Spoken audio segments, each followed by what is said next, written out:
시청자. 아마 윤석열은 직권위원만 믿고 있었을 겁니다. 그런데 직권위원에게는 다소 부담스러운 결정이 법원에서 나왔습니다. 누가 발표했는지 봤더니 백대현 판사였습니다.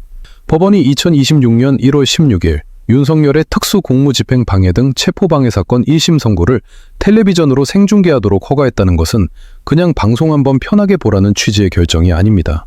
지금 이 사건이 왜 이렇게까지 국민 감정을 흔드는지 법원이 모를 리가 없습니다. 내란 사건 결심 공판이 밤을 넘겨 이어지고 특검이 사형을 구형한 직후에도 재판 진행과 태도를 둘러싼 불신은 이미 바닥을 치고 있었습니다. 이런 상황에서 법원이 촬영을 직접 하고 실시간으로 송출하겠다고 못 박은 것은 적어도 선고의 순간만큼은 말과 표정과 논리를 통째로 국민 앞에 놓겠다는 뜻입니다. 기술 사정 때문에 다소 지연될 수 있다고까지 공지한 것도 괜히 말이 나올 틈을 미리 차단하려는 의도가 읽힙니다. 숨길 게 없으니 숨기지 않겠다는, 최소한 그 정도 메시지는 던져야 사법부가 더 무너지지 않는다는 판단이었을 겁니다. 그동안 법원이 제공하던 영상은 모자이크나 음소거 같은 조치 때문에 업로드가 늦어질 수밖에 없었고 그 시간 동안 온갖 말이 먼저 퍼졌습니다. 사람들은 판결문보다 편집된 해설을 먼저 접했고 팩트보다 분노가 먼저 달아올랐습니다. 그런데 이번에는 방송사가 실시간으로 송출하는 방식입니다. 이는 보여줄 것만 보여주는 공개가 아니라 거의 통째로 공개에 가깝습니다. 최소한 선고 순간만큼은 누가 어떻게 말했고 무엇을 근거로 들었는지 시청자가 자기 눈으로 확인하게 만드는 장치입니다. 재판 결과가 마음에 들고 안 들고를 떠나서 과정이 보이지 않으니 의심이 커지던 악순환을 끊는 효과는 분명히 있습니다. 투명해진다고 해서 모두가 만족하는 것은 아니지만 불투명하면 모두가 분노한다는 사실만큼은 너무나 분명합니다. 여기서 핵심은 이 생중계가 윤석열에게 유리하냐 불리하냐가 아닙니다.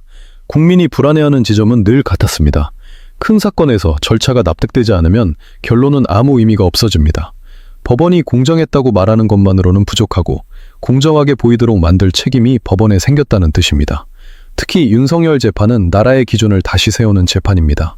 이것을 한 피고인의 형사사건으로만 취급하는 순간 사법부 스스로 방파제를 내려놓는 셈이 됩니다. 체포방해 사건 생중계는 그 방파제를 다시 세우는 첫 시도로 봐야 합니다. 이 결정이 더 크게 보이는 이유는 내란 사건 1심 선고가 2026년 2월 19일로 예정돼 있기 때문입니다. 체포방해 사건 선고까지 생중계를 해버린 이상 내란 선고를 생중계하지 않을 명분은 급격히 약해집니다. 국민 입장에서는 간단합니다. 체포방해도 생중계하는데 내란 선고는 왜 하지 않느냐는 질문이 바로 튀어나올 겁니다. 그 질문에 법원이 제대로 답하지 못하면 선고 결과가 무엇이든 그날부터 판결은 내용이 아니라 절차 논란에 잠기게 됩니다. 직권위원 판사에 대한 불신이 이미 큰 상황에서는 더 그렇습니다. 생중계는 판사에게 압박이기도 하지만 동시에 방패이기도 합니다. 공개된 자리에서 논리를 세우고 증거를 근거로 판단을 말하면 그 자체가 방어선이 됩니다. 반대로 공개를 피하면 결과가 무엇이든 감추려 했다는 말이 따라붙습니다. 법정의 문을 닫는 순간 의혹의 문은 자동으로 활짝 열립니다. 특검이 사형을 구형한 배경도 다시 봐야 합니다. 내란 우두머리죄의 법정형이 사형 또는 무기형일 정도로 무겁다는 점은 이미 널리 알려져 있습니다. 특검은 사형이 집행을 의미한다기보다 공동체가 범죄에 대응하겠다는 의지를 재판을 통해 구현하는 기능이라고 설명했습니다. 핵심은 다시는 이런 일이 반복되지 않게 해야 한다는 논리였습니다. 국민 저항과 국회의 신속한 조치로 상황이 봉합됐을 뿐 같은 방식의 헌정질서 파괴 시도가 다시 등장할 위험은 여전히 남아있다는 경고이기도 했습니다. 게다가 윤석열이 반성하지 않고 끝까지 무죄를 주장하며 계엄을 정당화하는 태도를 보였다는 점이 여러 보도로 전해졌습니다. 감경 사유가 보이지 않는데 법정 최저형인 무기형부터 깔고 들어가는 것이 과연 양형 원칙에 맞느냐는 문제제기까지 나온 상황입니다. 이런 맥락에서 특검의 사형 구형은 충격이면서도 동시에 많은 국민에게는 당연한 최소선으로 받아들여지고 있습니다. 그러나 국민이 불안해하는 것은 특검의 구형이 강하냐 약하냐가 아니라 법원이 그 무게를 감당할 자세가 돼 있느냐입니다. 직권위원 판사가 특검 구형 직후 당황한 듯한 반응을 보였다는 이야기가 퍼진 것도 그 불안을 키웠습니다. 판사는 놀랄 수 있습니다. 하지만 국민은 그 놀람이 형량이 너무 세서 놀랐다는 신호로 읽히는 순간 공정성에 금이 간다는 사실을 알고 있습니다. 더구나 변호인단을 향한 경의를 표하는 취지의 취재 멘트가 전해졌을 때 많은 사람들이 느낀 감정은 단순한 불쾌가 아니라 공포에 가까웠을 겁니다. 지금 국민이 원하는 재판부의 태도는 단 하나입니다. 신속하고 엄정하며 재판 지연이나 절차 농락에 단호하게 선을 긋는 모습입니다. 실제로 다른 재판에서 변호인들을 감치까지 한 사례가 거론되는 이유도 국민이 절차 통제를 공정성의 일부로 보기 때문입니다. 이런 상황에서 백대현 판사가 체포방해 선고 생중계를 허가한 흐름은 직권위원 판사에게도 직접적인 부담으로 작용할 수밖에 없습니다. 공개의 기준은 한 번 세워지면 다음 사건에도 그대로 적용돼야 한다는 압박을 낳습니다.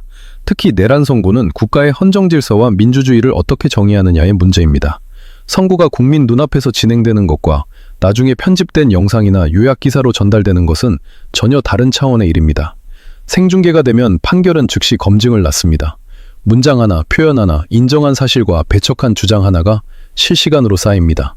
납득되면 갈등은 줄어들 수 있고 납득되지 않으면 분노는 더 빠르게 조직됩니다. 그래서 생중계는 재판부에게 막중한 책임입니다.